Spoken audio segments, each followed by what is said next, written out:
నీ ధర్మానికి నువ్వు ఏం చేస్తున్నావు? ఇప్పుడు నేను అడిగాను అనుకో, మీ అమ్మ వచ్చి ఓల్డ్ ఏజ్ అయింది, కొంచెం she could not work much, she's you would say this old lady ఇంకో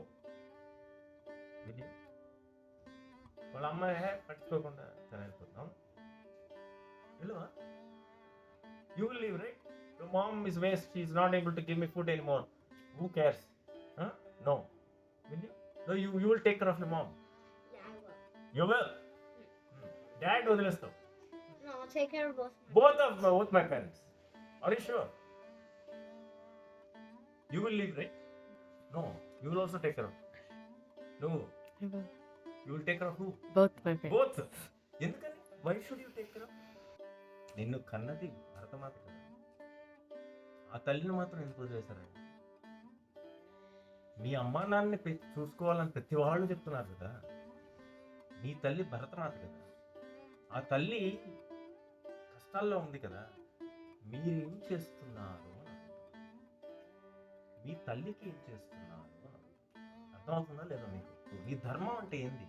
ధర్మో రక్షతే రక్షిత అని ఎందుకన్నారు? నీ ధర్మాన్ని రక్షిస్తేనే నువ్వు రేపు రక్షింపబడతావు.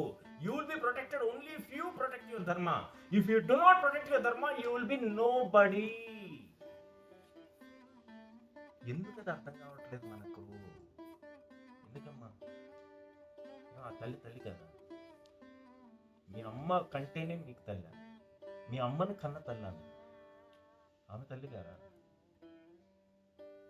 ధర్మం అంటే ఏంటి? నీ పూజలు, నీ పునస్కారాలు, నీ all of this pujas, this temples, nothing will be there if the dharma is gone. అవునా? At least gain the knowledge for yourself so that your families will not be converted in the future. That's my point. నేను మిమ్మల్ని extra వెళ్ళి చేయమని చెప్పట్లా, మిమ్మల్ని మీరు కాపాడుకోండి అని చెప్తాను. దానికి మీరు ఏం చేస్తున్నారు అని అడుగుతున్నాను. పూజలు చేయటంలో మీరు స్టాప్ చేయరు తల్లి.